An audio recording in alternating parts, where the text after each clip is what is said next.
নমস্কাৰ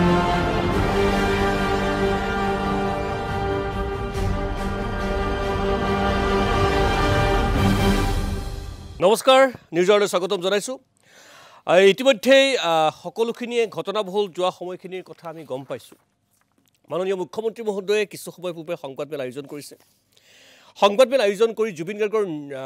ৰহস্যজনক মৃত্যু বা হত্যাৰ প্ৰসংগত যিখিনি কথা তেখেতে উত্থাপন কৰিছে ন্যায়ৰ কথাখিনি কৈছে আমি আদৰণি জনাইছো তৎকালীন আইনী ব্যৱস্থাৰ কথা কৈছে আমি সেয়া আদৰণি জনাইছো আৰু সমান্তৰালভাৱে মাননীয় মুখ্যমন্ত্ৰী মহোদয়ে স্বভাৱসুলভভাৱে আকৌ আক্ৰমণৰ লক্ষ্য কৰি লৈছে প্ৰত্যক্ষে বা পৰোক্ষে স্বাধীন প্ৰতিদিন গোষ্ঠীক মাননীয় মুখ্যমন্ত্ৰী মহোদয় সেয়াও আমি গ্ৰহণ কৰিছোঁ কিন্তু মাননীয় মুখ্যমন্ত্ৰী মহোদয় আপোনাৰ জ্ঞাতাৰ্থে কেইটামান প্ৰসংগ আমি ৰাজহুৱা কৰিবই লাগিব তাৰপিছত আমি আলোচনাৰ মাজলৈ যাম কিন্তু প্ৰথম কথা কোনো বেলেগ প্ৰসংগই জুবিন গাৰ্গৰ হত্যা বা ৰহস্যজনক মৃত্যুৰ বিৰুদ্ধে বা সেই ন্যায় বিচাৰি যি আন্দোলন বা ৰাইজ যিদৰে ওলাই আহিছে সেই লক্ষ্যৰ পৰা কোনো বিচ্যুত হ'ব নোৱাৰে আমিও নহওঁ প্ৰথম কথা আমাক ন্যায় লাগে কোন দায়ী সেই ব্যক্তিয়ে কঠোৰৰ পৰা কঠোৰতম শাস্তি পাব লাগিব ইয়াত বেলেগ ধৰণৰ কথা 6 মাহ পুৰণি 12 মাহ পুৰণি 2 বছৰ পুৰণি কিবা কথা প্ৰসংগ আনি পেলাই যদি কোনোবাই মূল প্ৰসংগটোৰ পৰা আঁতৰি কৰিবলৈ লৈ যাম বুলি ভাবিছে বা লৈ গৈছো বুলি ভাবিছে তেন্তে ৰাইজে সেয়া বিচাৰ কৰিব প্ৰথম কথা মাননীয় মুখ্যমন্ত্ৰী মহোদয় আজি আপোনাৰ মিথ্যাচাৰ অসমৰ মুখ্যমন্ত্ৰী ডক্টৰ হিমন্ত বিশ্ব শৰ্মাৰ মিথ্যাচাৰ প্ৰয়াত জুবিন গাৰ্গ সম্পৰ্কেও অদ্ভুত কথা কৈছে ডক্টৰ হিমন্ত বিশ্ব শৰ্মাই অৰ্ধ সত্য কথাৰে মূল প্ৰসংগৰ পৰা ফালৰি কটাৰ চেষ্টা চলাইছে মুখ্যমন্ত্ৰী মহোদয়ৰ জ্ঞাতাৰ্থে আমাৰ বিনম্ৰ আহ্বান অপ্ৰাসংগিক কথা নহয় ৰাইজে এতিয়া ক্ষিপ্ৰতাৰে ন্যায় বিচাৰিছে অন্য বেলেগ এইবোৰ পিছত হ'ব কি কথা আছিল অনাহুতভাৱে বেলেগ প্ৰসংগক লৈ মুখ্যমন্ত্ৰী ব্যস্ত হ'ব নালাগে কাৰণ কোনে কি কৰিছে কৈ আছে অসমৰ ৰাইজে সকলো বুজিছে মাননীয় মুখ্যমন্ত্ৰী মহোদয় আপোনাৰ প্ৰতি আমাৰ বিনম্ৰ অনুৰোধ মই কথাখিনি এইকাৰণে ক'ব বিচাৰিছোঁ প্ৰথমতে মাননীয় মুখ্যমন্ত্ৰী মহোদয়ে আজি আমি আকৌ কৈছোঁ প্ৰত্যক্ষ বা পৰোক্ষভাৱে আক্ৰমণৰ লক্ষ্য কৰিলে স্বাধীন প্ৰতিদিন গোষ্ঠীক পুৰণা কথা আনি মুখ্যমন্ত্ৰী মহোদয় জুবিন গাৰ্গে কিবা এটা কথা কিবা সময়ত কৰিছিল বাবে আমি আজি জুবিন গাৰ্গৰ ৰহস্যজনক মৃত্যু বা হত্যাৰ ন্যায় বিচাৰিব নালাগে নেকি সেই অধিকাৰ আমাৰ নাই নেকি সেই অধিকাৰ পৃথক কাৰোবাক দি থকা হৈছে নেকি নাই দিয়া কি কৈছিল আপুনি আজি প্ৰতিদিন গোষ্ঠীৰ সম্পৰ্কত এবাৰ শুনক মই আগতে কৈছোঁ জুবিনৰ মৃত্যুৰ আগত এইসকল কেতিয়াও জুবিনৰ অনুৰাগী নাছিলে মই এতিয়া নাম নোকোৱাকৈ কম এটা বাতৰি গোষ্ঠীত জুবিনে গৈ আক্ৰমণ কৰিছিলে অতিষ্ঠ হৈ জুবিনৰ বিপক্ষে লিখি থকাৰ কাৰণে আপোনালোকৰ মনত আছে নাই নাজানো এটা বাতৰি কাকত গোষ্ঠীয়ে 3 দিন মোৰ বিষয়ে যেনেকৈ লিখে একজেক্ট সেই শব্দবোৰ ব্যৱহাৰ কৰি 3 দিন জুবিন গাৰ্গৰ কথা লিখিছিল শেষত জুবিনে অতিষ্ঠ হৈ বাতৰি কাকত গোষ্ঠীটোক আক্ৰমণ কৰেগৈ আক্ৰমণ মানে তাৰ যিটো মেজাজ আছিল গেট টেট ভাঙি সোমাই গ'ল তেতিয়া পেপাৰখনে পিছদিনাখন লিখিলে যে জুবিন গাৰ্গৰ সাংস্কৃতিক অনুষ্ঠান বৰ্জন কৰিব লাগে সেই অনুষ্ঠানটোৰে ডিব্ৰুগড়ত এটা তেওঁলোকৰ কিবা এটা জয়ন্তী আছিলে জুবিন গ'ল ডিব্ৰুগড়লৈকে তাক গান গাব গ'লে ষ্টেজতে ক'লে ইহঁতৰ কাৰণে মই গান নাগাওঁ এইটো আজি 6 মাহৰ কথা ষ্টেজতে ক'লে যে মই গান নাগাওঁ আজি সেই বাতৰি কাকত আৰু টিভি একেবাৰে অমুক কৰিছে তমুক কৰিছে শীতল পানীয় গতিকে মই নিজে বুজি নোপোৱা হৈ গৈছোঁ যে আমি কোনখন অসমত আছোঁ জুবিনৰ যেতিয়া ডিব্ৰুগড়ত বেমাৰ হৈছিলে তেতিয়া বিশেষ বিমানেৰে অসম চৰকাৰে জুবিনক দিল্লীলৈকে লৈ গৈছিল পিছদিনাখনতো গোটেই বাতৰি কাকতবিলাকে মোক গালি দিছিল আজি কৈছে চাৰ্টাৰ দি কিয় জুবিনক লৈ অহা নাই মাননীয় মুখ্যমন্ত্ৰী মহোদয় আপুনি পেপাৰৰ বাতৰি কাকতৰ কথা যিটো প্ৰসংগৰ কথা কৈছিল আপুনি বুজি নোপোৱাটো স্বাভাৱিক কথা সম্ভৱতঃ সেইটো সময়ত আপুনি কংগ্ৰেছত আছিল আপুনি কংগ্ৰেছত থকা সময় আৰু এতিয়া সময়ৰ মাজত আকাশ পাতাল পাৰ্থক্য আপোনাৰ সাপেক্ষে গতিকে কিছুমান কথা আপুনি বুজি নোপোৱাটো একেবাৰে সহজ কথা ৰাজনীতি আপুনি কৰি আছে সেই সময়ত সেই দিনটোত কি ঘটিছিল তাৰপিছত জুবিন গাৰ্গে সেই ঘটনাটোক লৈ পেলাই কি ধৰণে মত ব্যক্ত কৰিছিল পৰৱৰ্তী সময়ত প্ৰকাশ পাইছিল আৰু আপুনি ডিব্ৰুগড়ৰ কথা কৈছে ডিব্ৰুগড়ত জুবিন গাৰ্গে অনুষ্ঠান কৰিছিলে নে নাই তাৰপিছত সেই অনুষ্ঠান আমাৰ তাত সম্প্ৰচাৰিত হৈছিল নে নাই সেয়া ৰাইজে দেখিছে আৰু আমাৰ তাত সেয়া সংৰক্ষিত হৈ আছে আপুনি যদি ইচ্ছা প্ৰকাশ কৰে তেন্তে আপোনাৰ জ্ঞাতাৰ্থে আমি প্ৰেৰণো কৰিব পাৰোঁ সেয়া দেখুৱাব পাৰোঁ আৰু এটা সেয়া ছমাহ পুৰণি 7 বছৰ 8 বছৰ 10 বছৰ পুৰণি কথা আপুনি উনুকিয়াইছে তাৰ মানে কি আগৰ কিছুমান কথা উনুকিয়াই আপুনি আজিৰ প্ৰসংগটো বা কালিৰ প্ৰসংগটো কি কৰিব বিচাৰিছে কি ৰূপ দিব বিচাৰিছে আমি তাত যাব নালাগে নেকি আমি ন্যায় বিচাৰিব নালাগে নেকি ৰাইজে যে ন্যায় বিচাৰিছে সেইটো আমি ৰাইজৰ মাজলৈ লৈ যাব নালাগে নেকি মাননীয় মুখ্যমন্ত্ৰী মহোদয় কালিৰ দিনটোত আপুনি তাত যিটো বাক্সা জিলাত যিটো আন্দোলন হ'ল সেই আন্দোলনটো সম্পৰ্কত আপুনি আজি সংবাদ মাধ্যমত মন্তব্য প্ৰকাশ কৰিছিল কি কৈছিল আপুনি শুনক এইটোতো আপোনালোকে তাত ইনপুট নাই সাংবাদিক কেজনে মাতি মাতি লৈ আহিলে মানুহ কেইজনক ইনপুটটো পুৰা ইনপুট তাত কোনো নাছিল গোটেইখিনি পেপাৰৰ সাংবাদিকখিনি তাতে গোট খালে গোট খাই মাতি মাতি আনিলে ল'ৰা ছোৱালীকেইটাক তাৰপিছত তাতে আৰম্ভ কৰিলে যে বাক্সাত লৈ আহিছে জুবিনৰ হত্যাকাৰী বুলি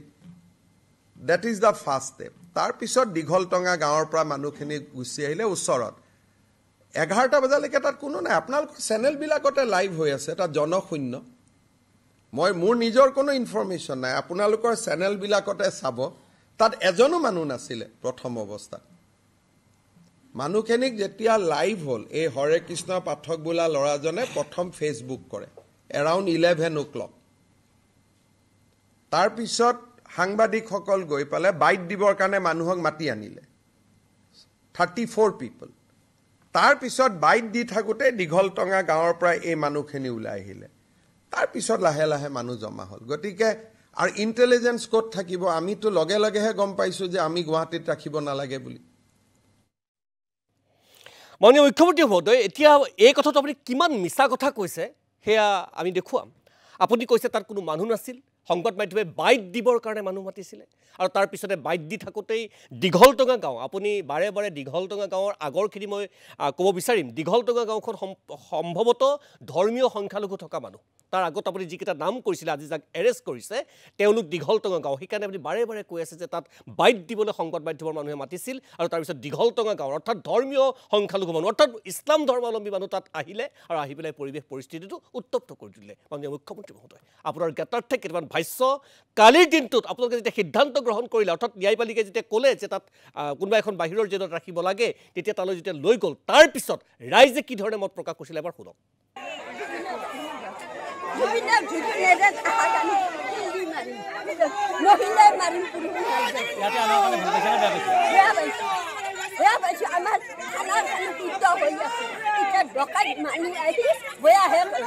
ইমান ধুনীয়াকৈ ৰাখিব লাগে সিহঁতক ইমান ধুনীয়াকৈ ৰাখিব নালাগে নহয় সিহঁতক ৰাখিব লাগে পায়খানাত সিহঁতক ৰাখিব লাগে ফুটপাথত ৰাখিব লাগে সিহঁতে ভাল কাম কৰা নাই নহয় গতিকে সিহঁতে এনে ধুনীয়া জেগা খুঁটি কিয় সোমাব লাগে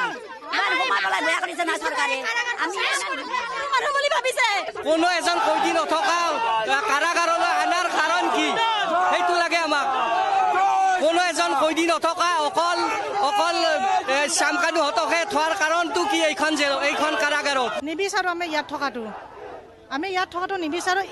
ইমান সুবিধা দিব নালাগে আৰু এইটো বিচৰা নাই আমি ইমান জেল এখন ইমান আমি ধুনীয়া কৰি নাম কীৰ্তন কৰি কিমান হেৰি কৰিছোঁ কিন্তু এই পাখণ্ডকেইটাক ইয়াত কিয় নহ'ল নহ'ল আমাৰ মৰমৰ জুবিনক মাৰি পেলালে কিন্তু এই পাখণ্ডকেইটাক কিয় ইয়াত হেৰি কৰি আমি জিন্দাবাদ জুবিন জিন্দাবাদ আমি ইমান মূৰ্খ নহয় সাধাৰণ মানুহ হ'ব পাৰোঁ কিন্তু মূৰ্খ নহয় যে ইয়াত যে মানুহ নাই নতুন জেল কেইদিনমান আগতে হিমন্ত বিশ্ব শৰ্মা এইখন গতিকে সেইবিলাক আমি চাই আমি বুজি পাওঁ সেইবিলাক আমি সৰু মানুহ হ'লেও অলপ হ'লেও আমাৰ জ্ঞান বুদ্ধি আছে গতিকে হিমন্ত বিশ্ব শৰ্মা শ্যামকানুহঁতৰ কাৰণে জুবিন গাৰ্গ এটা সাধাৰণ মানুহ হ'ব পাৰে কিন্তু আমাৰ কাৰণে নহয় জুবিন গাৰ্গ আমাৰ ভগৱান আমাৰ দেৱতা জুবিন দাক যিহেতু ক্ৰাইম কৰিছে আমিও ক্ৰাইম ভয় নকৰোঁ আমিও সময় দেখিম জেলত জুবিন দাৰ কাৰণে বছৰ নহয় গোটেই জীৱন জেলত থাকি কি হ'ল আমি ক্ৰাইম কৰিব সাজু মই প্ৰতিদিন টাইমৰ দৰ্শকসকলৰ জ্ঞাতাৰ্থে সুধিছোঁ বা জানিব বিচাৰিছোঁ এই ভাষ্যখিনি জোৰ জবৰদস্তি কৰি বাইট লোৱা ভাষ্য হ'ব পাৰে নেকি এই ৰাইজ স্বতঃস্ফূৰ্তভাৱে ওলাই অহা ৰাইজ নহয় নেকি? কিয় মাননীয় মুখ্যমন্ত্ৰী মহোদয়ে এষাৰ কথা ক'লে যে বাইট দিবলৈ মানুহ মাতি আনিছে? এজন দুজনকৈ মানুহ মতাৰ পিছত তাত বহুত মানুহ গোট খাল। মাননীয় মুখ্যমন্ত্ৰী মহোদয় বাৰে বাৰে আমি কৈ আছোঁ, কালিৰ দিনটোত গৰিমা শইকীয়া গাৰ্গে এটা বিশেষ বাক্য লিখিছে সামাজিক মাধ্যমত, মই কেৱল মোৰ স্বামীক হেৰুওৱা নাই। তেখেতে লিখিছে, বহুদিন লিখি আছিল, কালি লিখিছে, মই কেৱল মোৰ স্বামীক হেৰুওৱা নাই, প্ৰতিঘৰ অসমীয়াই নিজৰ এজন পুত্ৰ, ভাতৃ, বন্ধু, অভিভাৱক হেৰুৱাইছে। বিশ্বজুৰি তেওঁক ভাল পোৱা বহুজনে আপোন এজনক হেৰুৱাইছে। সকলোৰে মন, মগজু, বিবেক, দুখ, কষ্ট আৰু বহু প্ৰশ্নৰে ভাৰাক্ৰান্ত হৈ আছে। এনে সময়ত সকলোৰে মনস্তত্ব ভালদৰে বুজিবলৈ চেষ্টা কৰাটো আটাইতকৈ জৰুৰী কথা। কৃত্ৰিমতা আৰু মেৰপেচবোৰ এৰি সৰল আৰু পোনপটীয়া কথাৰে সময়ক সহযোগ কৰাটো অত্যন্ত জৰুৰী। শান্তিৰ আৰু সম্প্ৰীতিৰ বাতাবৰণ অব্যাহত ৰাখক আৰু কোনো হানি বিঘিনিৰ খবৰ নালাগে প্ৰভু। #Justice for Zubeen Garg. এয়া গৰিমা গাৰ্গে লিখিছে, কিন্তু এয়াই প্ৰতিজন অসমীয়াৰ মনৰ কথা। সকলোৱে নিজৰ পুত্ৰ, ভাতৃ, বন্ধু আৰু অভিভাৱকে হেৰুৱাইছে। মাননীয় মুখ্যমন্ত্ৰী মহোদয়, এই সত্যখিনিৰ পৰা আপুনি আঁতৰি যাব নোৱাৰিব। মাননীয় মুখ্যমন্ত্ৰীৰ কথা সঁচা নে বাক্সাবাসীৰ কথা সঁচা? মই পোনে বাক্সালৈ যাব বিচাৰিম, তাৰপিছতে মোৰ পেনেললৈ আহিম। অখিল গগৈ, শৃংখল চলিহা, এয়াৰ ভূঞা, শচীন গগৈ সকলো লাইনত আছে, কিন্তু মই পোনে বাক্সালৈ যাম। মোৰ সতীৰ্থ পাৰ্থপ্ৰতিম বৰুৱা এই মুহূৰ্তত লাইনত আছে, আৰু পাৰ্থৰ সৈতে আছে বাক্সাৰ অন্যতম জাতীয় সংগঠনৰ এজন প্ৰতিনিধি কংকনজ্যোতি শৰ্মা। মোৰ যদি ভুল হোৱা নাই, সদৌ অসম ছাত্ৰ সন্থাৰ সাংগঠনিক সম্পাদক। আৰু কংকনে কালিৰে পৰা গোটেই পৰিৱেশটো অধ্যয়ন কৰি আছে। মই পাৰ্থ, আপোনাৰ জৰিয়তে কংকনৰ পৰা মই জানিব বিচাৰিম, সঁচাকৈ টেলিভিশ্যনৰ সাংবাদিকে কালি বাইট ল'বৰ কাৰণে তাত মানুহ গোট খুৱাইছিলে নেকি? সঁচাকৈ বাক্সাবাসী ওলাই অহা নাছিল নেকি? সঁচাকৈ বাক্সাবাসীয়ে ক্ষোভৰ উদ্গীৰণ কৰা নাছিল নেকি? পাৰ্থ। নিশ্চিতভাৱে সুনীত কুমাৰ ভূঞা, বিভিন্ন ধৰণৰ ক্ৰিয়া প্ৰতিক্ৰিয়া ইতিমধ্যে হৈছে আৰু মুখ্যমন্ত্ৰীগৰাকীয়েও বিভিন্ন ধৰণৰ মন্তব্য কৰিছে। আৰু এই মুহূৰ্তত আমি পোনে কংকনজ্যোতি শৰ্মা, সদৌ অসম ছাত্ৰ সন্থাৰ সাংগঠনিক সম্পাদক, আৰু তাৰ লগতে বাক্সাৰ এগৰাকী তেখেত নাগৰিক। প্ৰথম কথা যে কালিৰ দিনটোত যিটো ঘটনা সংঘটিত হ'ল, তাত বিভিন্ন ধৰণৰ ক্ৰিয়া প্ৰতিক্ৰিয়া হৈছে। মুখ্যমন্ত্ৰীগৰাকীয়েও কৈছে যে তাত বাইট দিবৰ কাৰণে মাতি অনা হৈছিল সেই লোকসকলক, বা তাত স্বতঃস্ফূৰ্তভাৱে ৰাইজ ওলাই অহা নাছিল। যিহেতু আপোনালোক কালিৰ পৰা তাত আছে, গোটেই ঘটনাটো দেখিছে আৰম্ভণিৰ পৰা শেষলৈকে। বিভিন্নজনক আপোনালোকে সহায় কৰিছে, আৰক্ষীক সহায় কৰিছে, সাংবাদিকক সহায় কৰিছে, সাধাৰণজনক আপোনালোকে সহায় কৰিছে চিকিৎসালয়ত। গতিকে আপোনালোকে কি দেখিছিল যে ৰাইজ স্বতঃস্ফূৰ্তভাৱে ওলাই আহিছিল নে কোনোবাই ফ'ৰ্চফুলি অনা হৈছিল সেইসকল ৰাইজ? আচলতে আপুনি যিহেতু আছে কালিৰ পৰা, গতিকে কালিৰ ঘটনাটো সঁচাকৈ এটা দুৰ্ভাগ্যজনক ঘটনা। বাক্সা জিলাখনে এনেকুৱা ঘটনাৰ কেতিয়াও আগতে সন্মুখীন হোৱা নাছিলে। ঘটনাটো অত্যন্ত দুৰ্ভাগ্যজনক, নিন্দনীয়। আৰু প্ৰথমে এই কথাটো আমি স্পষ্ট কৰি লওঁ যে আজি যিহেতু মুখ্যমন্ত্ৰীগৰাকীয়েও প্ৰেছ মিট দিছে, আৰু কালিৰ ঘটনাটো সংঘটিত কৰাৰ ক্ষেত্ৰত বহুকেইগৰাকী লোকৰ ইতিমধ্যে নাম ওলাইছে। তাত এগৰাকী ছাত্ৰনেতা হিচাপে হৰেকৃষ্ণ পাঠক নামৰ এজন যুৱকৰ নাম ওলাই আছে। আমি এই কথাটো প্ৰথমে স্পষ্ট কৰি ল'ব বিচাৰিছোঁ আপোনালোকৰ সংবাদ মাধ্যমৰ জৰিয়তে, যে হৰেকৃষ্ণ পাঠক সদৌ অসম ছাত্ৰ সন্থাৰ বৰ্তমান তেওঁ কোনো সদস্য নহয়। সদৌ অসম ছাত্ৰ সন্থাৰ সংগঠন বিৰোধী কাৰ্যকলাপত লিপ্ত থকাৰ বাবে ইতিপূৰ্বে তেখেতক সদৌ অসম ছাত্ৰ সন্থাৰ কেন্দ্ৰীয় সমিতিয়ে বাধ্যতামূলকভাৱে তেখেতক অব্যাহতি দিছে। তেখেত বৰ্তমান সদৌ অসম ছাত্ৰ সন্থাৰ সদস্য নহয়, সেই কথাটো আপোনালোকৰ জৰিয়তে আমি স্পষ্ট কৰি লৈছোঁ। এতিয়াও আহিও ঘটনাটোলৈ। ঘটনাটো অত্যন্ত দুৰ্ভাগ্যজনক, আৰু ঘটনাটোত কাৰ কি লাভ হ'ল নাজানো, কিন্তু ঘটনাটো অত্যন্ত বাক্সা জিলাৰ মানুহক দুখ দিছে। আৰু কালিৰ ঘটনাটোত বাক্সা জিলাৰ মানুহে লজ্জিত হৈছে, আৰু বাক্সা জিলাৰ সমাজ জীৱনক এনেকুৱা ঘটনাক বাক্সা জিলাৰ মানুহে কিন্তু প্ৰশ্ৰয় নিদিয়ে। জুবিন গাৰ্গে ন্যায় পাব লাগে, মূল আৰু মৌলিক কথাটোৱে হৈছে সেইটো। ঘটনাটো কিয় সংঘটিত হ'ল? ঘটনাটো সংঘটিত হোৱাৰ কাৰণ বুলিবলৈনো কিন্তু সকলো মানুহে সেই প্ৰশ্নটোৱে লৈছে। জুবিন গাৰ্গৰ মৃত্যু হৈছে, এই মৃত্যুৰ সৈতে জড়িত যিকেইগৰাকী কালপ্ৰিট বাক্সালৈ লৈ আহিব বুলি আপোনালোকৰ সংবাদ মাধ্যমৰ জৰিয়তে যেতিয়াই ৰাইজে অৱগত হ'ল,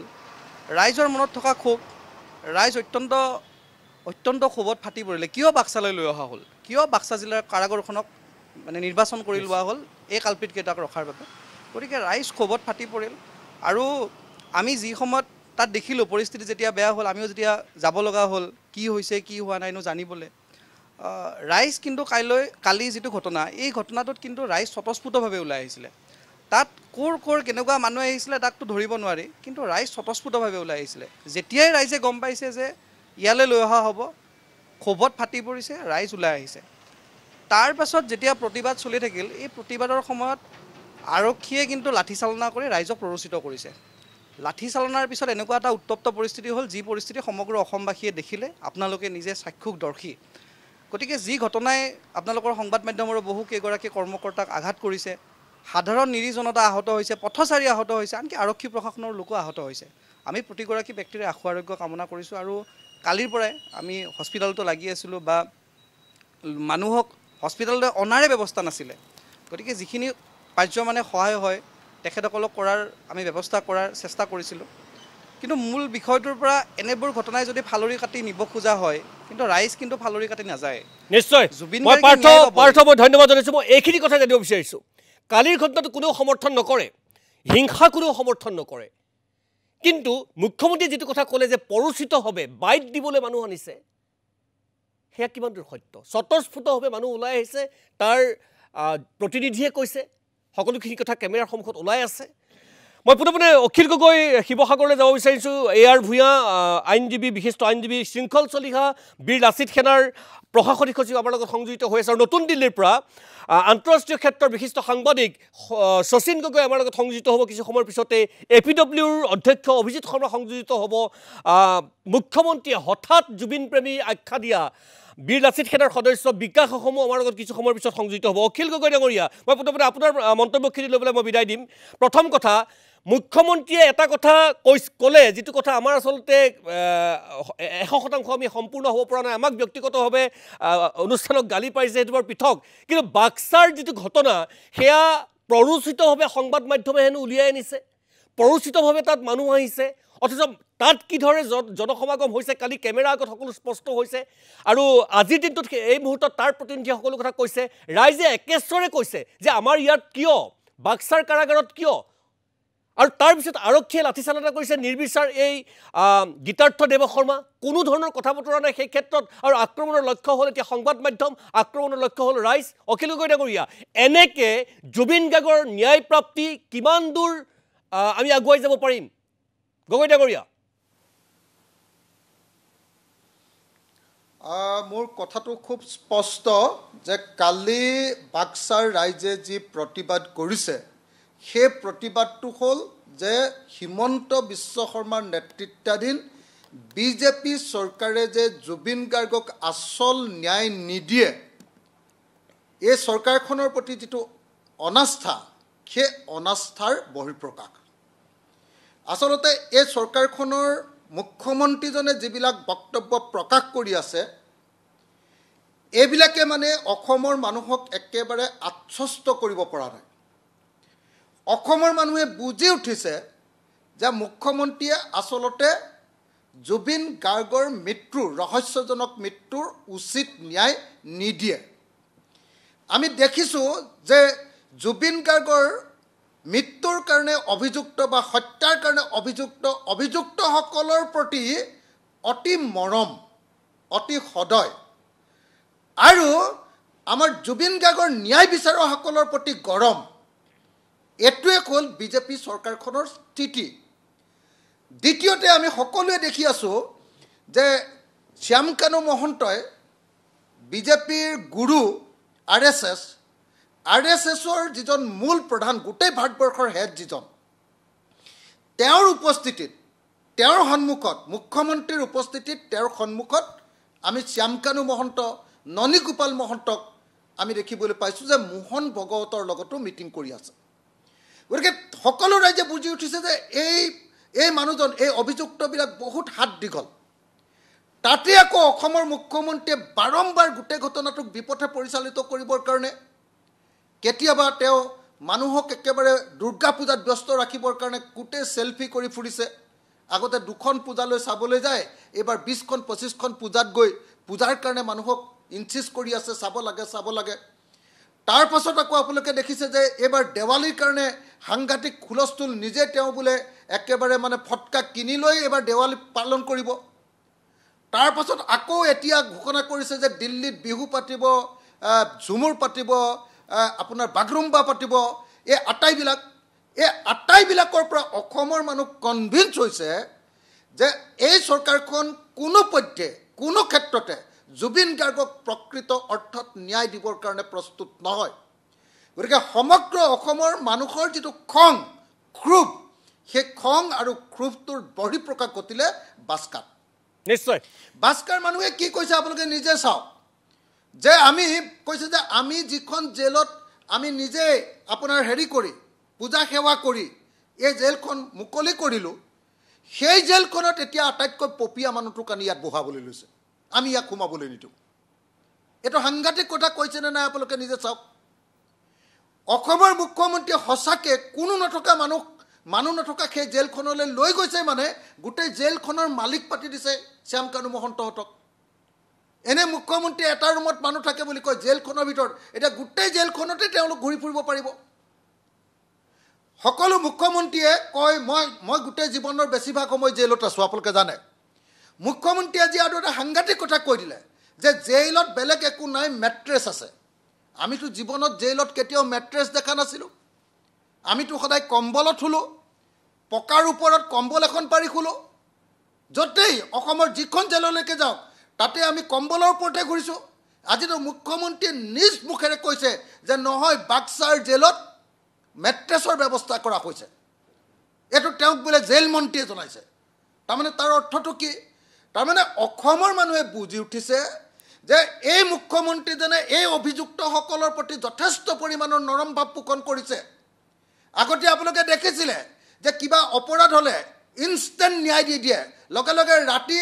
অভিযুক্তজনক ধৰি লৈ যায় ৰাতিয়ে তেওঁক গুলীয়াই হত্যা কৰি দিয়ে ভুৱা এনকাউণ্টাৰ কৰি মাৰি দিয়ে এতিয়া মুখ্যমন্ত্ৰী একদম বাৰম্বাৰ কৈ আছে না ন্যায় অকল আদালতেহে দিব আগতে তেতিয়াহ'লে তুমি নিজে কিয় এক্সট্ৰা জুডিচিয়েল কিলিংবিলাক কৰি আছিলা চুৰজনক তুমি এক্সট্ৰা জুডিচিয়েল কিলিং কৰিবা আৰু জুবিন গাৰ্গ আমাৰ অসমৰ সকলো মানুহৰ আপোন সেই মানুহজনক আকৌ তুমি একদম VIP ট্ৰিটমেণ্ট দিবা এইটো কিয় অসমীয়া মানুহে মানি ল'ব কওক আপোনালোকে নিজে চাওক যে আগতে তেওঁক ইনষ্টেণ্ট কি দিছিলে ইনষ্টেণ্ট জাষ্টিছ দিবলৈ গৈ অভিযুক্ত এজনৰ ঘৰ বুলডোজাৰ লগাই ভাঙি দিছিলে এতিয়া কি কৰিছে তেওঁ কি কৰিছে যে পূজাৰ পাছতে আপোনালোক আমাৰ তালৈ আহিব দেই বুলি জাননী জাৰি কৰিছে আশ্চৰ্যজনকভাৱে নিশ্চয় অসমৰ মানুহে বুজি পাইছে যে এইটো CID তদন্ত কৰা নাই এইটো হিমন্ত বিশ্ব শৰ্মাই তদন্ত কৰি আছে অখিল গগৈ ডাঙৰীয়া এইটোৱে আচলতে আটাইতকৈ দুৰ্ভাগ্যজনক কথা মই অকণমান সময় ৰখাইছোঁ যদি সম্ভৱ হয় মই আকৌ এবাৰ যাম শৃংখল চলিহা মই আপোনাৰ ওচৰলৈ আহিছোঁ অখিল মই অকণমান ৰখাইছোঁ তদন্ত কমিটিয়ে বোলে কাইলৈ এই শৃংখল চলিহা মই অখিল গগৈ ডাঙৰীয়া অকণমান আপোনাক ৰখাইছোঁ শৃংখল চলিহা মই আপোনাৰ ওচৰলৈ আহিছোঁ শৃংখল মই ব্যক্তিগতভাৱে আৰম্ভ কৰিম আপোনাৰ মনত হয়তো আছে যে জুবিন গাৰ্গৰ যেতিয়া মৃত্যুৰ বাতৰিটো আপুনি প্ৰথম পাইছিল আপুনি কান্দি কান্দি ফোন কৰিছিল যে মানুহটো সঁচাকৈ নাইকিয়া হৈ গ'ল নেকি আপোনাৰ নিচিনা মানুহ এজনৰ চকুৰে চকুপানী ওলাইছিল আপুনি হুক হুকাই কান্দি উঠিছিল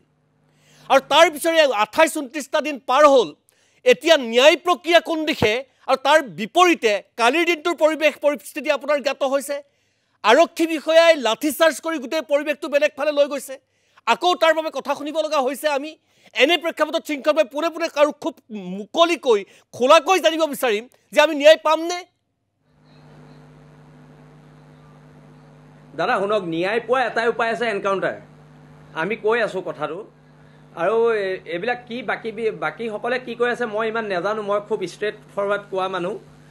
এনকাউণ্টাৰ কৰিব লাগে যদি এজন ছাত্ৰ সন্থাৰ নেতাক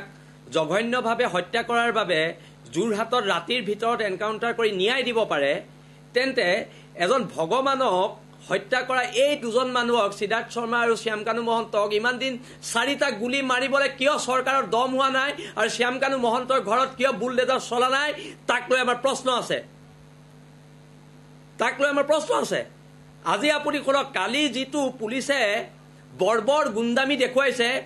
গুণ্ডামি দেখুৱাব লাগিছিলে কাৰ ওপৰত বৰমতা কাৰ ওপৰত দেখুৱাব লাগিছিলে দেখুৱাই আছে কাক আজি আপোনালোকে চাওক দাদা আজি জুবিন গাৰ্গদেৱৰ সত্তাটোক মানুহে ভগৱানৰ দৰে পূজে আমি পূজো আজি কাবাৰ লগত মোৰ ৰাজনৈতিকভাৱে কাবাৰ লগত মোৰ মতাদৰ্শভাৱে মতৰ অমিল থাকিব পাৰে এটা কাইলৈ অখিল গগৈ ডাঙৰীয়াৰ নেতৃত্বত শিৱসাগৰত জুবিনৰ এটা প্ৰগ্ৰেম হৈছে আমি যাম তালৈ আজি অখিল দাই ফোন মাৰিছে যাম কাইলৈ গৌৰৱ গগৈ মাতিলেও যাম হিমন্ত বিশ্ব শৰ্মাই মাতিলেও যাম কিন্তু কথাটো হৈছে ন্যায় পাব লাগিব আৰু এনকাউণ্টাৰ হ'ব লাগিব টুলুঙা কথা মুখ্যমন্ত্ৰীয়ে কৈ থাকিলে নহ'ব বিজেপিৰ পালি নেতা কৰ্মীয়ে কথাটো হিন্দু মুছলমান ড্ৰাইভাৰ্ট কৰিলে নহ'ব ইয়াৰ থলগিৰি মানুহে কি বিচাৰিছে থলগিৰি মানুহে বিচাৰিছে এনকাউণ্টাৰ বছ কথা ইমানে ইয়াত শেষ কথাটো আপোনালোকে এতিয়া ইমানখিনি নতুন ৰুল ৰেগুলেশ্যনৰ কথা কৈ আছে আগত বুলডেজাৰ চলাওঁতে ৰুল ৰেগুলেশ্যন নাই আগত এনকাউণ্টাৰ কৰোঁতে ৰুল ৰেগুলেশ্যন নাই এতিয়া সমস্ত ৰুল ৰেগুলেশ্যনখিনি কিয় আহিছে তাক লৈ প্ৰশ্ন আছে আপোনালোকে আমাক NSAত ভৰালে মই বোলে দেশৰ বিৰুদ্ধে বিহুৰ পইচাৰে বন্দুক কিনিছোঁ বুলি কৈ দিলে মোৰ কাৰণে পাচলিৰ দাম বাঢ়িছে বুলি কৈ দিলে এতিয়া কথাটো হৈছে আপোনালোকে এতিয়া শ্যামকানু মহন্ত আৰু সিদ্ধাৰ্থ শৰ্মা অসমৰ জাতীয় জীৱনত কি এনে অভূতপূৰ্ব অৱদান আছে যে আপোনালোকে সিহঁতৰ দুটাক এনকাউণ্টাৰ কৰিব পৰা নাই সেই সিদ্ধাৰ্থ শৰ্মা বোলা এই অনা অসমীয়াটোত কাণৰ তলত দুচৰ কিয় দিব পৰা নাই অসম পুলিচে তাৰ কাণৰ তলত কিয় গগনা বজা নাই তাক লৈ আমাৰ প্ৰশ্ন আছে প্ৰশ্নবোৰ তাক লৈ হু ইজ শ্যামকানু মহন্ত অসমৰ জাতীয় জীৱনত কি অৰিহণা আছে হা শ্যামকানু মহন্ত এটা ভালকৈ বিহু গাব পাৰিব মই চেলেঞ্জ কৰিছোঁ মই শ্যামকানু মহন্ততকৈ ভাল বিহু গাম সেইটোৱে আচলতে মূল সমস্যা মই শৃংখল মই যাম আকৌ মই কম সময় বিৰতি ল'ব লাগিব ভূঞা ডাঙৰীয়া তাৰপিছত মই আকৌ আহিম সেইটোৱে আচলতে মূল সমস্যা শৃংখল চলিহা আচলতে কথাখিনি আমি এনে এটা পৰ্যায় পাইছোঁ যে এতিয়া আমি আকৌ ভাবিব লগা হৈছে সঁচাকৈয়ে আমি ন্যায় পামনে নে সদায় সন্ধিয়া গৰিমা শইকীয়াগাৰ্গে নিজৰ মৰ্মবেদনা প্ৰকাশ কৰি লিখিব লাগিব আমি টক শ্ব' কৰিব লাগিব আজি 28-29 দিন পাৰ হ'ল কিন্তু নিজৰ মূল প্ৰসংগসমূহ ক'ৰবাতে থাকিব এয়া কেনেকৈ হ'ব পাৰে এয়া কেতিয়াও হ'ব নোৱাৰে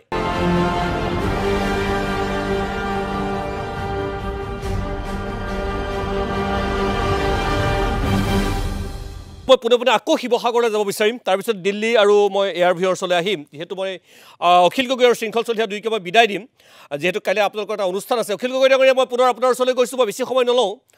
এতিয়া মূল কথা অখিল দা এইবিলাক কি আছিলে কি হ'ব কোনে কি কৰিছে কোনে কি কৰা নাই এইবিলাক আমাক এতিয়া নালাগে আমাক লাগে ন্যায় প্ৰক্ৰিয়াটো ত্বৰান্বিত হ'ব লাগে দোষীয়ে কঠোৰ শাস্তি পাব লাগে দৃষ্টান্তমূলক শাস্তি পাব লাগে ৰাইজে যিটো বিচাৰিছে সেইটো হ'ব লাগে মূল কথা এইটো ইয়াত কোন কাৰ লগত ভাল কালি আমি দেখিছোঁ তেখেত ছিংগাপুৰৰ যিসকল অসমীয়া আহিছিল তেওঁলোক দুজনমানে কথা কৈছে হাঁহি যি প্ৰসংগত যি ধৰণে লৈ গৈছে SITক প্ৰশংসা কৰি গৈছে কথাবিলাক কিবা নুবুজা হাতৰ টাইপ লাগিছে আমাৰ মূল কথা ন্যায় অখিল দা কাইলৈ আপোনাৰ অনুষ্ঠান আছে কি দাবী জনাব মানে কাইলৈ আমি শিৱসাগৰত শ্ৰদ্ধাঞ্জলিও জ্ঞাপন কৰিম আৰু লগতে আমি ন্যায় সমাৱেশ পাতিছোঁ যে আমাৰ কেইবা হাজাৰ মানুহে একেলগতে আমি ক'ম যে আমাৰ জুবিন দাক ন্যায় লাগিব কাইলৈ 11 বজাৰ পৰা আমাৰ কাৰ্যসূচী আৰম্ভ হ'ব আৰু 4টামান বজাত শেষ হ'ব কাইলৈ অসমৰ বহু শিল্পীও ইয়াতে অংশগ্ৰহণ কৰিব তেওঁলোকে গীত পৰিৱেশনে নহয় তেওঁলোকে একেলগতে ন্যায়ৰ কথা ক'ব জুবিন দাক ন্যায় দিব লাগে বুলি ক'ব এতিয়া জুবিনদাৰ ন্যায় মানে আচলতে কি জুবিনদাৰ ন্যায় মাতে হ'ল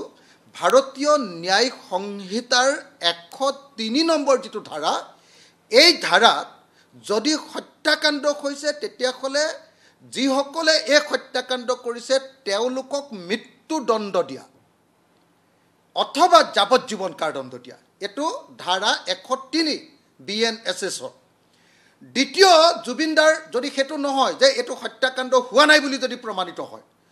যদি তেওঁক মৃত্যুৰ কাৰণে ঠেলি দিয়া হ'ল ঠেলি দিয়াটোতো আমি সকলোৱে দেখিছোঁৱে আৰু এইটো জল পটপট তেতিয়াহ'লে কি ছেকশ্যনত আহিব BNSSৰ 105 নম্বৰ ধাৰা আৰু BNSSৰ 105 নম্বৰ ধাৰাত যদি আচলতে আহে তেতিয়াহ'লে কি শাস্তি হ'ব যাৱজ্জীৱন কাৰাদণ্ড গতিকে জুবিনদাৰ ন্যায় মানে দুটাই হ'ব পাৰে এটা হ'ল অভিযুক্তসকলৰ মৃত্যুদণ্ড হেতু ৰায় নহ'লে বা অভিযুক্তসকলৰ কাৰণে লাইফ ইম্প্ৰিজনমেণ্ট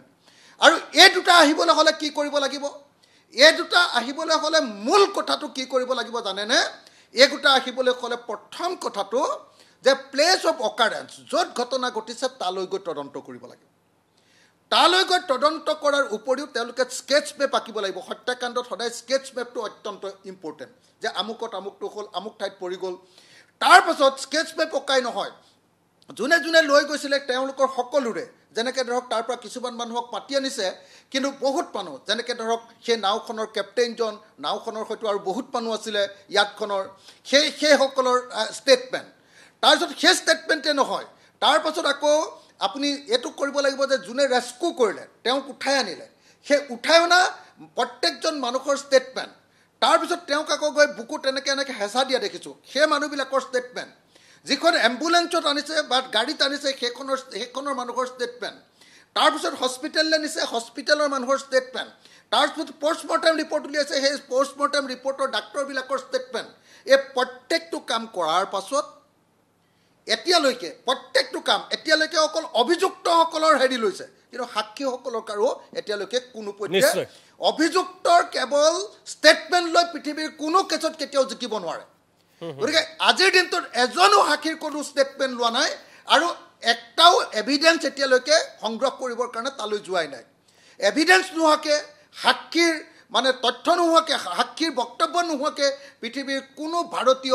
ভাৰতীয় আইনে কেতিয়াও কাকো শাস্তিমূলক ব্যৱস্থা কৰিবলৈ কোৱা নাই সেইকাৰণে এটা কথা একদম লিগেলি যদি আপোনালোকে চায় টেকনিকেলি যদি চায় তেতিয়াহ'লে এতিয়ালৈকে যি কাম কৰিছে এই কামে মুঠেও জুবিন দাক ন্যায় দিব নোৱাৰে কাৰণ জুবিন দাক ন্যায় দিবৰ কাৰণে অপৰাধীসকলক অপৰাধ কৰাটো প্ৰমাণিত কৰিবৰ কাৰণে সাক্ষ্য প্ৰমাণ গোটেইকেইটা লাগিব কোনোবাই ষ্টেটমেণ্টো দিব লাগিব সাক্ষীও লাগিব আৰু প্ৰমাণ ডকুমেণ্ট সকলো লাগিব যেনেকৈ ধৰক কেইটামান খুব ইম্পৰ্টেণ্ট কথা কিছুমান তথ্য আমি জানো খুব ইম্পৰ্টেণ্ট তথ্য যিবিলাক কথা এতিয়া মই কোৱাটো সম্ভৱপৰ নহয় কাৰণ সেইবিলাক এতিয়াও ছিক্ৰেট ডকুমেণ্ট বহুত ইম্পৰ্টেণ্ট কিছুমান তথ্য জানো সেইকাৰণে মোৰ কাৰণে এতিয়া এই মুহূৰ্তত মই জানিবলৈ আটাইতকৈ মানে জৰুৰীভাৱে জানিবলগীয়া মোৰ প্ৰশ্নটো হ'ল যে জুবিন দা মৃত্যুৰ পাছত আচলতে সাগৰৰ তলত কেইবা ঘণ্টা বাৰু পৰি আছিল নেকি যিবিলাক আমি ডকুমেণ্ট পাইছোঁ সেইবিলাকৰ পৰা মানে মৃত্যুৰ তলত পৰি আছিল নেকি এই তথ্যটো জনাটো অতি জৰুৰী মৃত্যুৰ তলত পৰি থাকিলে যিবিলাক বস্তু পোৱা যায় মানে সাগৰৰ তলত সেই বস্তুবিলাক জুবিনদাৰ দেহত কেনেকৈ ওলাইছে এনেকুৱা ধৰণৰ বহুত ইম্পৰ্টেণ্ট ঘটনা তথ্য প্ৰমাণ গোটাবৰ অত্যন্ত প্ৰয়োজন আছে কিন্তু এতিয়ালৈকে CID এইটো কৰা নাই SIT এইটো কৰা নাই অসম চৰকাৰে কৰা নাই আৰু এইটো কৰিবও নোৱাৰে যেতিয়ালৈকে CBI তদন্ত নিদিব মই অকণমান ৰখাব লাগিব যিহেতু সময়টো মোৰ নাই মই এটা কথা মই আশা কৰিম যে আপোনালোকে যিটো দাবী জনাই আছিলে আৰু SIT টিম যিহেতু 20 তাৰিখে যাব অখিলা খুব কম সময় মই এটা কথা কৈ শেষ কৰিব খুজিছিলোঁ হয় মই কৈছিলোঁ যে এই তদন্তটো চলাবৰ কাৰণে ভাৰতীয় ন্যায় সংহিতাৰ 208 নম্বৰ ধাৰা অনুসৰি চেণ্ট্ৰেল গভৰ্ণমেণ্টৰ পাইৰৰ প্ৰিভিয়াছ চেংচন ল'ব লাগে এইটো এতিয়ালৈকে ভাৰত চৰকাৰে কৰা নাই 2 নম্বৰ যে এই যে সাক্ষীবাদীবিলাক আনিব লাগিব তাৰ কাৰণে ন্যায়ালয়ৰ জাননীত আনিব লাগিব এনে কোনোবা পুলিচে গৈ লৈ আহিলে নহ'ব এনেই আপোনাৰ ছিংগাপুৰৰ মানুহে পঠিয়াই দিলে নহ'ব এইটো কোৰ্টৰ পৰা জাননী যাব লাগিব এইটো ধাৰা নম্বৰ 112 আৰু ধাৰা নম্বৰ 114 অনুসৰি যিবিলাক নিয়ম কৰিব লাগে এইবিলাক একো নকৰাকৈ যিটো কেছ চলি আছে মই আপোনালোকক আজিৰ দিনটোতে লিখি দিওঁ যে এই তদন্তই কোনো পধ্যে কেতিয়াও জুবিন দাক ন্যায় দিব নোৱাৰে আৰু জুবিন দাক ন্যায় দিয়াৰ ক্ষেত্ৰত আটাইতকৈ আৰু উত্তেজনা বিয়পোৱাৰ ক্ষেত্ৰত আটাইতকৈ ডাঙৰ কাম কৰিছে অসমৰ মুখ্যমন্ত্ৰীৰ মুখখনে আজিৰ দিনটোত তেওঁ অতি স্পষ্ট ভাষাৰে কৈ দিছে যে চাৰ্জশ্বিটত কি থাকিব তেওঁ কেইদিনমানৰ আগত হত্যাকাণ্ড বুলি ক'লে আজি তেওঁ হত্যাকাণ্ড নহয় বুলি ক'লে মানে তেওঁ বেলেগ কথা ক'লে তাৰপাছত আকৌ এতিয়া চাৰ্জশ্বিটত কি থাকিব বুলি কৈ দিলে সেইকাৰণে মই আপোনালোকৰ জৰিয়তে অসমৰ মুখ্যমন্ত্ৰীৰ ওচৰত এটা দাবী জনাওঁ যে মুখ্যমন্ত্ৰী ডাঙৰীয়া আপোনাৰ মুখখনে অসমীয়া মানুহক আটাইতকৈ উচতনি দিছে অন্য কোনো TV চেনেলে দিয়া নাই অন্য কোনো মানুহে দিয়া নাই জাষ্টিছ ফৰ জুবিন গাৰ্গ লিখাটোৰ কাৰণে দিয়া নাই আপুনি যিবিলাকক দোষাৰোপ কৰি আছে আপোনাৰ অকল মুখৰ উল্টা পুল্টা কথাৰ কাৰণে অসমীয়া মানুহ উত্তেজিত হৈছে আৰু আপোনাৰ পৰা যে ন্যায় নাপাব এইটো কনফাৰ্ম হৈছে RSSৰ প্ৰধানৰ লগত যেতিয়া বহি থাকে তেতিয়াহ'লে ন্যায় নাপাব বুলি সকলোৱে জানে গতিকে এই মুহূৰ্তত মই মুখ্যমন্ত্ৰীক মুখখন বন্ধ কৰি এনকুৱাৰী অফিচাৰবিলাকক কাম কৰিবলৈ দিবলৈ আৰু CBI তদন্তৰ ঘোষণা কৰিবৰ কাৰণে দাবী উত্থাপন কৰিলোঁ ধন্যবাদ জনাইছোঁ অখিল গগৈ সেইখিনি কথা মুখ্যমন্ত্ৰীয়ে সুধিলে খুব ভাল কথা শৃংখল মই আপোনাৰ ওচৰলৈ আহিছোঁ গগৈ ডাঙৰীয়া আপোনাক মই বিদায় দিছোঁ শৃংখল চলিহা আমি সাধাৰণ মানুহে যিখিনি আজি জুবিন গাৰ্গৰ অনুৰাগী বিভিন্ন অসমৰ গাঁৱে ভূঞে আছে ন্যায়ৰ কথা কাৰিকৰী কথাবিলাক তেওঁলোকে বুজি নাপায় তেওঁলোকে এটাই জানে জুবিন গাৰ্গ হিয়াৰ আমঠু আছিল জুবিন গাৰ্গক আমি ভাল পাওঁ জুবিন গাৰ্গ হঠাৎ আমাৰ মাজত নোহোৱা হ'ল কাৰোবাৰ কাৰণে নোহোৱা হ'ল কাৰোবাৰ হেমাহিৰ বাবে নোহোৱা হ'ল আমাক ন্যায় লাগে তেওঁলোকৰ মনৰ কথা সেইটো আৰু সেই প্ৰসংগত আপুনি খুব ডাঙৰ কথা এটা কৈছিল প্ৰথমতে যে জুবিন গাৰ্গ মৃত্যুৰ পিছত জাতি ধৰ্ম বৰ্ণ নিৰ্বিশেষে কাৰোবাৰ লগত যদি কাৰোবাৰ মত পাৰ্থক্য আছিল সকলো আহিছে কাৰণ সেই সপোন সেইখন অসমৰ সপোন জুবিন গাৰ্গে দেখুৱাইছিল শৃংখল চলিহা আমাক ন্যায় লাগে সেইটোৱে না আমিও সাধাৰণ মানুহ দাদা আৰু সাধাৰণ মানুহ মই অসমৰ মুখ্যমন্ত্ৰী অসমৰ ডিজিপি অসমৰ পুলিচ প্ৰশাসনক এটা আইডিয়া দি দিছোঁ এই গোটেই প্ৰক্ৰিয়াটো শেষ কৰিবলৈ আপোনালোকে এনকাউণ্টাৰ কৰি দিয়ক এনকাউণ্টাৰ কৰি দিয়ক গৰমে গৰমে কথা বতৰা শেষ কৰক আৰু এনকাউণ্টাৰ কৰাৰ আগত বিশেষকৈ শ্যামকানু মহন্ত আৰু সিদ্ধাৰ্থ শৰ্মাক দিয়ক 2-4 মান দিয়ক আৰু ৰেকৰ্ড কৰি থওক অসমৰ মানুহে শান্তি পাব আৰু কথাবিলাক আমি চিধাচিধি মানুহ চিধাচিধি কথা আমি এনকাউণ্টাৰ বিচাৰিছোঁ আৰু তাৰ ওপৰতে যে কিবা কিবি কৈ আছে এইবিলাকত চবৰে নিজৰ নিজৰ মত ক'ব পাৰে আমি আমাৰ মতটো আমাক সংবিধানে দিছে ক'বলৈ আমি কৈছোঁ যে আমাক এনকাউণ্টাৰ লাগে অসমৰ সাধাৰণ খাটি খোৱা মানুহক আমাৰ দৰে মানুহক জুবিন গাৰ্গ হত্যাকাৰীকেইটাক এনকাউণ্টাৰ লাগে বছ কথা ইমানে আৰু ইয়াত কথা শেষ আৰু তাৰ বাদে আৰু বেলেগ কথা বতৰা পাতি থাকিবলৈ সময় নাই কিমান জল্দি এনকাউণ্টাৰ কৰক নহ'লে কিন্তু অসমৰ পৰিৱেশ পৰিস্থিতি অতি অগ্নিগৰ্ভাবকি আমি বহি থাকিম হাত সাৱটি অসমৰ থলগিৰি মানুহ হাত সাৱটি বহি থাকিব বুলি যদি ভাবিছে চৰকাৰে ভুল ভাবিছে আপোনালোকে NSA লগাই 2-4টা মানুহক জেলত ভৰাব আৰু কিমানক ভৰাব জেলত এইটো ক্ষোভৰ এটা স্বতঃস্ফূৰ্ত এটা জাগৰণ মৰিশালী নিস্তব্ধতাৰ মাজত এক প্ৰচণ্ড বিস্ফোৰণ আজি জুবিন গাৰ্গৰ অন্তৰৰ বিশালতা আকাশৰ বিশালতাতকৈ ডাঙৰ যোনে জুবিন গাৰ্গক পাইছে তেওঁলোকে জানে সেইকাৰণে আমাৰ খুব আছে এইবোৰ কথা আপোনালোকে ইয়াত নাটকবাজি কৰিবলৈ এৰক এই AI যুগত এই ইণ্টাৰনেটৰ যুগত এই চিনেমাবাজি কথাবিলাক ক'বলৈ এৰক ইয়াত কভি খুশি কভি গমৰ শ্বুটিং হৈ থকা নাই শৃংখল মই এটা কথা দোহাৰিব বিচাৰিম মই সেইকাৰণে মই আপোনাৰ পৰা জানিব বিচাৰিছোঁ কালিৰ দিনটোত আমি বাক্সাত দেখিছোঁ যে 70 ঊৰ্ধ আইতাৰ পৰা 15-16 বছৰীয়া কিশোৰীলৈ সকলো একেলগে ওলাই আহিছে 70 ঊৰ্ধ আইতাই কৈছে ল'ৰাটো সিহঁতে মাৰি পেলালে এতিয়া যদি 70 ঊৰ্ধৰ মহিলাগৰাকীৰ কথা কোনোবাই কয় যে তেওঁক মিডিয়াই টানি আনিছে বাইট দিবলৈ সেই কথাটো সম্ভৱ হ'ব পাৰে নেকি আপোনালোকে চৰকাৰে স্বতঃস্ফূৰ্ত জাগৰণটোৰ কথা বুজক শিকক উপলব্ধি কৰক আৰু এইকেইটাক এনকাউণ্টাৰ কৰক আমাৰ কথা ইমানেই ধন্যবাদ জনাইছোঁ শৃংখল চলিহা এইখিনি সময় দিয়াৰ বাবে মই এই মুহূৰ্তত আপোনাক মই বিদায় দিছোঁ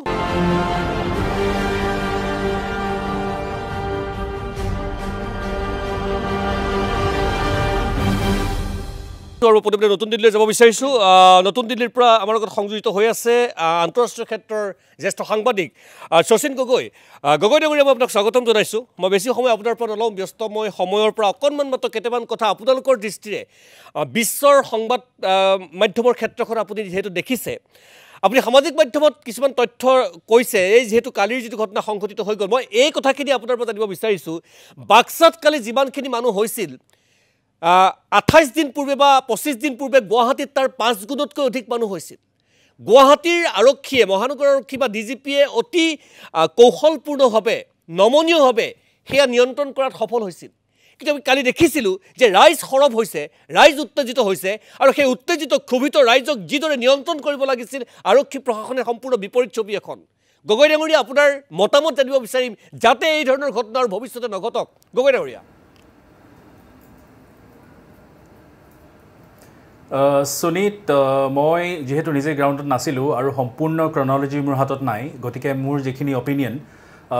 টিভিত দেখা অসমৰ মিডিয়াত যিখিনি ৰিপৰ্টিং হৈছে তাৰ বেচিছত মই কৈ আছোঁ এতিয়া দেখিবলৈ পোৱা গ'ল যে এজন আৰক্ষী বিষয়াই খুব উগ্ৰমূৰ্তি ধাৰণ কৰি প্ৰতিবাদকাৰীসকলৰ ফালে চোচা লৈছিল আৰু বেটেৰে প্ৰহাৰ কৰিছিল আচলতে খুব দৃষ্টিকটু হৈছে সেই সমগ্ৰ দৃশ্যটো কিয়নো সাধাৰণতে পুলিচ বুলি ক'লে আৰক্ষী বুলি ক'লে বহুত সময়ত আমাৰ মানুহৰ ধাৰণা এটা হয় যে মানুহক মাৰি পিটি আইন শৃংখলা বজাই ৰখাৰ কামটোৱেই পুলিচৰ কিন্তু আচলতে যিখিনি বেচিক্সখিনি সেইখিনি আমি প্ৰায় পাহৰি যাওঁ পুলিচৰ কাম আচলতে মানুহ মাৰপিট কৰাটো নহয় সেইটো হ'ব পাৰে লাষ্ট ৰিজৰ্ট যেতিয়া একো উপায় নাখাতে গৈ যেতিয়া আৰু হাতত একো উপায় নাথাকে গৈ তেতিয়া হয়তো ডিউ প্ৰচিজিয়াৰ ফ'ল' কৰি কিছু পৰিমাণে প্ৰপৰ্চনেট ফ'ৰ্চ ইউজ কৰিব পাৰে মানুহৰ এগেইনষ্টত কিন্তু তেনেধৰণে এটা সাংঘাতিক যেতিয়া ইম'চনেল এটা আৱেগিক পৰিৱেশ এটা সৃষ্টি হৈ আছে গোটেই ৰাজ্যখনতে মোৰ বোধেৰে তেনেকুৱা এটা পৰিস্থিতিত মানুহৰ যিটো আৱেগটো নিয়ন্ত্ৰণ কৰাৰ বাবে মানুহখিনি নিয়ন্ত্ৰণ কৰাৰ বাবে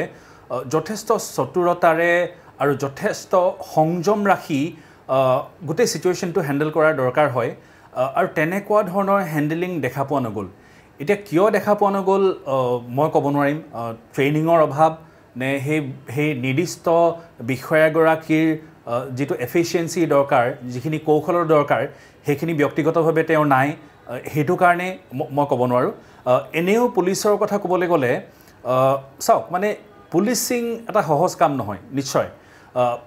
আৰু আপুনি যদি পৰিসংখ্যাৰ ফালৰ পৰা চাই ইউনাইটেড নেশ্যনছৰ এটা পৰিসংখ্যা মতে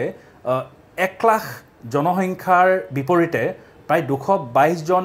আৰক্ষী থাকিব লাগে কিন্তু সেইটো হিচাপত মই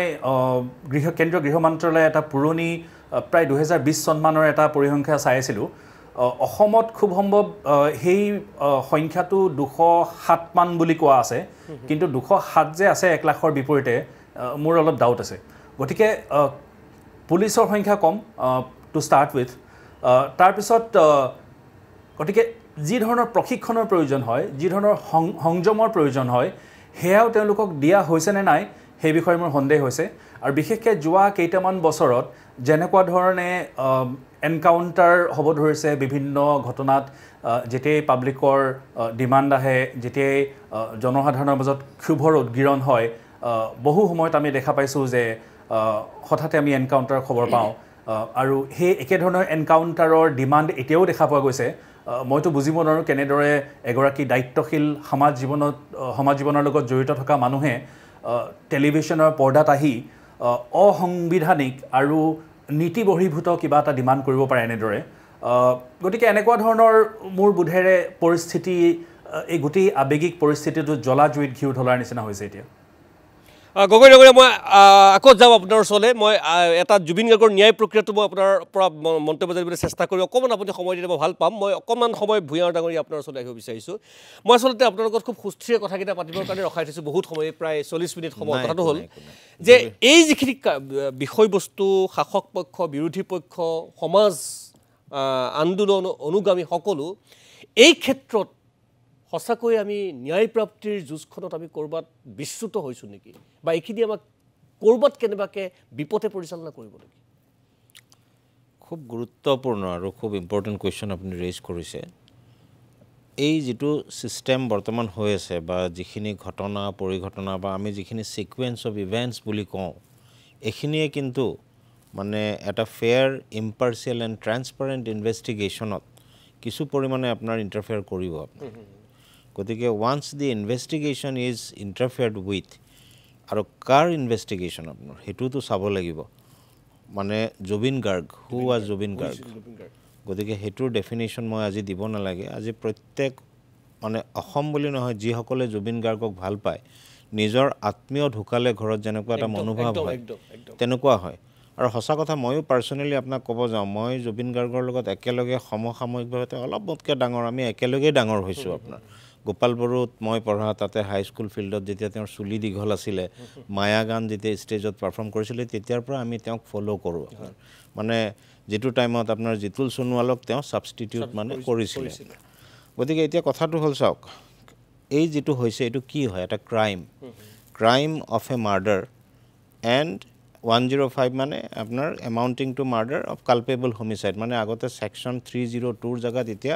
304 আহিছে আপোনাৰ 304ৰ জেগাত 105 আহিছে এতিয়া কথাটো হ'ল ক্ৰিমিনেল জুৰিছপ্ৰুডেন্সত যেতিয়া আপুনি এটা কেছ ৰেজিষ্ট্ৰেশ্যন হ'ব আফটাৰ দি FIR ৰেজিষ্ট্ৰেশ্যন তেতিয়া কি হ'ব ইনভেষ্টিগেশ্যনটো হ'ল এনেকুৱা এটা বস্তু ই ফাউণ্ডেশ্যন ক্ৰিয়েট কৰে মানে দোষীক শাস্তি দিবৰ কাৰণে ক্ৰিমিনেল ইনভেষ্টিগেশ্যন যিটো অৰ্গেনাইজেশ্যনে কৰিব সি লাগে আসাম পুলিচেই হওক SITয়ে হওক বা আপোনাৰ CBIয়ে হওক বা ন্যায় হওক তেওঁলোকে ইনভেষ্টিগেশ্যন কৰি পেলাই যিটো চাৰ্জশ্বিট বুলি আমি কওঁ আপোনাৰ সেই চাৰ্জশ্বিটটোৱে আপোনাৰ ক্ৰিমিনেল ইনভেষ্টিগেশ্যনৰ আপোনাৰ বেছিক ফাউণ্ডেশ্যন হৈ যায়গৈ আপোনাৰ গতিকে এতিয়া কথাটো হ'ল চাওক ইয়াতে ষ্টেট অফ আছামে জেনেৰেলি যিকোনো এটা থানাদি ধৰক পাণবজাৰ পুলিচ ষ্টেচনৰ অচিডিও এই ইনভেষ্টিগেশ্যনটো কৰিব পাৰিলে হয় কিন্তু কি কৰিছে তেওঁলোকে এইটো CIDত যিটো কেছ আপোনাৰ CID PS case number 18/2025 under section 61(2) section 105 106ত ৰেজিষ্ট্ৰেশ্যন কৰি গোচৰটো স্পেচিয়েল ইনভেষ্টিগেশ্যন টিম এটা by of a notification by the governor এইটো কনষ্টিটিউট কৰি দিছে কিয় কৰিছে কেছৰ গুৰুত্বটো চাই পেলাই আৰু যিহেতু ইয়াতে আপোনাৰ চাওক ঘটনা আৰু পৰিঘটনাখিনি দুখন দেশ যিহেতু জড়িত হৈ আছে গতিকে ইয়াতে অতি সাৱধানতাৰে ইনভেষ্টিগেশ্যনটো যদি আগবঢ়াই নিনিয়ে তেতিয়াহ'লে মই ভাবোঁ অখিল গগৈ ডাঙৰীয়াই যিখিনি কথা কৈছে অলপ আগত তেওঁৰ লগত ময়ো মানে একমত বুলিয়ে ক'ব লাগিব গতিকে এতিয়া কথাটো হ'ল চাওক আজি এই ইনভেষ্টিগেশ্যনটো চলি থকা সময়ত আপোনাৰ ষ্টেটমেণ্ট দিওঁতে আমি বহুত ৰেছপনচিবল হ'ব লাগিব যোনেই হওক he may be the state head executive head হওক বা আৰু তাতকৈ যদি ডাঙৰ কোনোবা কনষ্টিটিউশ্যনেল পষ্টত বহি আছে তেওঁ এটা বস্তু মানে তেওঁ বিবেচনা কৰি চাব লাগিব যে মোৰ ষ্টেটমেণ্টে যদি ইনভেষ্টিগেটিং অফিচাৰক বা যিসকল বিষয়া আছে তেওঁলোকক কিবা ধৰণে ইনফ্লুৱেঞ্চ কৰিব পাৰে নেকি গতিকে তেনে ক্ষেত্ৰত মই ভাবোঁ ষ্টেটমেণ্টটো নিদিয়াটোৱেই ভাল SITক আজি খুব শান্তভাৱে মই ভাবোঁ শান্তভাৱে তেওঁলোক এক্সপাৰ্ট হয় আমি তেওঁলোকৰ এক্সপাৰ্টাইজটোক আমি আণ্ডাৰ এষ্টিমেট কৰিব নোৱাৰোঁ আপুনি চাওক মুন্না প্ৰসাদ গুপ্তাৰ পৰা আৰম্ভ কৰি যিসকল মানুহ আছে তেওঁলোক they are very expert in criminal investigation গতিকে আজি তেওঁলোকৰ কিছু অসুবিধা আহিছে নহয় কাৰণ চাওক জুবিন গাৰ্গ ডাঙৰীয়াৰ যিটো হত্যা হৈছে বুলি ক'ব লাগিব মই কাৰণ যিটো চাৰ্জ আহিছে 103 গতিকে এই হত্যাটো ক'ত হৈছে ছিংগাপুৰত গতিকে ইয়াতে যদি আজি আপুনি ছিংগাপুৰত গৈ প্লেচ অফ অকাৰেঞ্চ বুলি নহয় তেওঁৰ পাছপোৰ্ট ভিজাৰ পৰা আৰম্ভ কৰি গুৱাহাটীৰ ঘৰৰ পৰা আৰম্ভ কৰি গৈ পেলাই ছিংগাপুৰ হোটেলত থকাৰ পৰা ইয়টত যোৱালৈকে পিছত পানীত পৰি কিমান সময় পানীত আছিলে পানীৰ পৰা কোনে উঠাই আনি পেলাই হস্পিটেললৈকে নিলে এই গোটেই সিকুৱেন্স অফ ইভেন্টছৰ লগত যিমানখিনি মানুহ human evidence electronic evidence CCTV footage এই গোটেইখিনি বস্তু তন্নকে যদি SITয়ে আপোনাৰ সিজ কৰি পেলাই চাৰ্জশ্বিটত সংলগ্ন নকৰে আপুনি চাওক 103 ছেকশ্যনটোৰ লগত আপুনি এভিডেন্সখিনি লগত মানে গাঁঠি দিব লাগিব কোৰ্টত আপুনি 103 প্ৰুভ কৰিব পাৰিব লাগিব কাৰণ চাওক ডিফেন্স কাউন্সিলৰ বা every accused has a right to self defence গতিকে তেওঁলোকেও নিশ্চয় চেষ্টা চলাব আজি তেওঁলোকৰ এডভোকেট নাই বুজিলোঁ কিন্তু ভৱিষ্যতে যেতিয়া কোৰ্টে অৰ্ডাৰ দিব তো court appointed lawyers will assist them যিয়ে হওক গতিকে সেই চিটুৱেশ্যনটো এতিয়া চাৰ্জশ্বিটত কি আহিব সেইটো আমি আজি ক'ব নোৱাৰোঁ গতিকে এতিয়া কথাটো হ'ল আপোনাৰ যে সেইটো কাৰণে এই যে SITক আপোনাৰ যিটো ছিষ্টেমত ইনভেষ্টিগেশ্যনটো কৰি আছে তেওঁলোকক মই ভাবোঁ খুব শান্তিৰে ইনভেষ্টিগেশ্যনটো কৰিব দিব লাগে আৰু তেওঁলোকক আপুনি চাওক বিভিন্ন এক্সপাৰ্টছ আছে in the field of investigation আৰু SITয়ে এতিয়ালৈকে এটা বস্তু মোৰ দৃষ্টিগোচৰ হৈছে এতিয়ালৈকে কিন্তু প্লেচ অফ অকাৰেঞ্চত তাতে ছিংগাপুৰ পুলিচ গৈছে নে নাই তাতে ম্যাটেৰিয়েল এভিডেন্স কালেক্ট কৰিছে নে নাই এই বস্তুবোৰ কিন্তু আমি আজিলৈকে গম পোৱা নাই মানে আমাৰ ক্ষেত্ৰত এতিয়ালৈকে সেই বস্তুটো অহা নাই গতিকে যিহেতু অসমৰ 3 কোটি 20 লাখ মানুহ এই গোচৰটোৰ লগত জড়িত গতিকে SITয়ে কি কৰিব লাগিছিল এজন নডেল অফিচাৰ মিডিয়া ব্ৰিফিং কৰিবৰ কাৰণে ৰাইজক অৱগত কৰি থাকিবৰ কাৰণে গোটেইখিনি বস্তু তেওঁলোকে চাওক investigation is a close ডোৰ affairs ইয়াতে আপুনি কোনবা বাহিৰৰ পাব্লিক বা সিভিল সোসাইটিৰ মানুহ মাতি আনি মিটিং কৰাৰ প্ৰয়োজন নাই আপোনালোকে কি কৰি আছে সেই বস্তুখিনি যদি ৰাইজক জনায় ৰাইজ এটলিষ্ট সন্তুষ্ট হ'ব আৰু কালিৰ যিখিনি পৰিঘটনা ঘটি গ'ল এইখিনি হয়তো নহ'লে হয় যদি এনেকুৱা ধৰণৰ ক্লিয়াৰ আৰু ট্ৰান্সপাৰেণ্ট বস্তুটো হ'লে হয় আজি এতিয়া সেইটো কাৰণে মই কৈছোঁ আপোনাৰ যে যদি আজিও এতিয়ালৈকে আপোনাৰ ছিংগাপুৰত প্লেচ অফ অকাৰেঞ্চত কোনো যোৱা নাই বা ছিংগাপুৰ পুলিচে কি কৰিছে আপুনি চাওক আমাৰ SITয়ে তাতে গৈ সাক্ষীক ডাইৰেক্ট গৈ পেলাই আপোনাৰ এক্সামাইন কৰিব নোৱাৰে সুধিব নোৱাৰে সেইটো কাৰণে আইন বনোৱা আছে আপোনাৰ আৰু তেওঁলোকে জানে মিউচুৱেল লিগেল এছিষ্টেন্ট ট্ৰিটি আছে লেটাৰ অফ ৰেগুলেটৰী আছে আপোনাৰ BNSSতো সেকশন 100 আমাৰ অখিল গগৈ ডাঙৰীয়া মুতকে বেছি ভালকৈ কৈছে তেওঁ আপোনাৰ সেকশন 111 ৰ পৰা আৰম্ভ কৰি সেকশন 114 লৈকে এনেকুৱা সিচুৱেচনত কি কৰিব পাৰি বেলেগ দেশত হলে ধুনিয়াকে দিয়া মই এটা বিৰতি লৈ লওঁ তাৰ যেহেতু সময়টো ওলাই যাব পাৰে চিয়ৰ এটা বিৰতি লৈছো তাৰ পিছতে মই শেষবাৰৰ কাৰণে শচীন গগৈৰ ওচৰলৈ যাম আকৌ মই ভুয়া ডাঙৰীয়াৰ ওচৰলৈ আহিম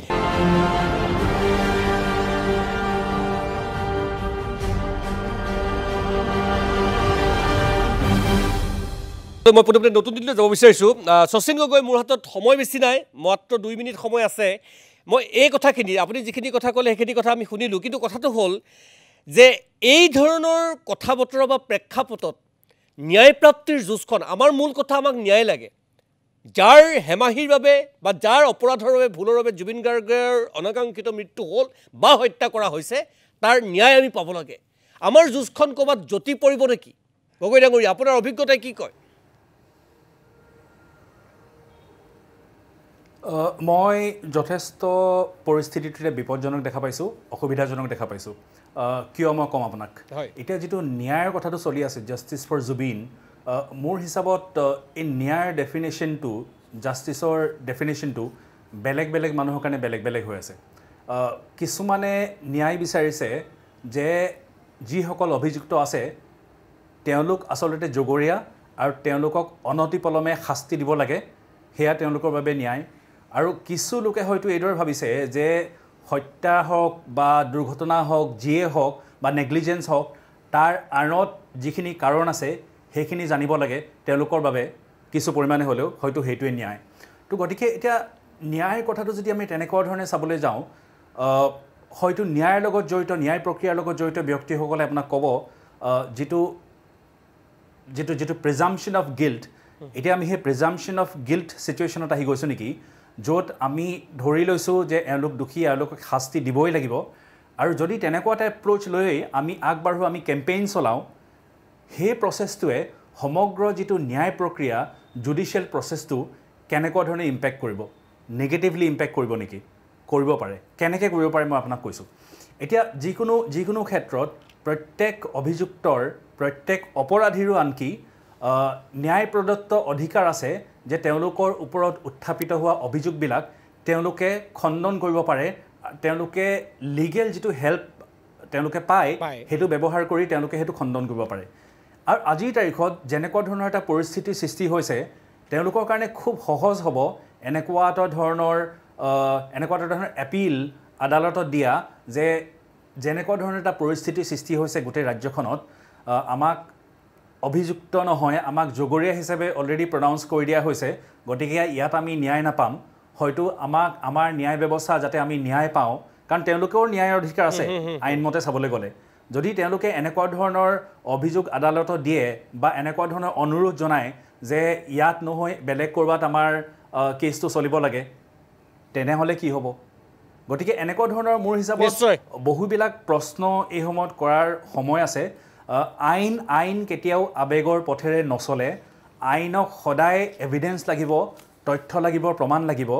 আৰু সেই তথ্য প্ৰমাণ যোগাৰ কৰি পানী নহৰকা এটা কেছ এটা গোচৰ বনাবৰ বাবে আৰু সেইটো লজিকেল কনক্লুজনত লৈ যাবৰ বাবে যাতে যি অভিযোগ আমি কৰি আছোঁ বৰ্তমান বা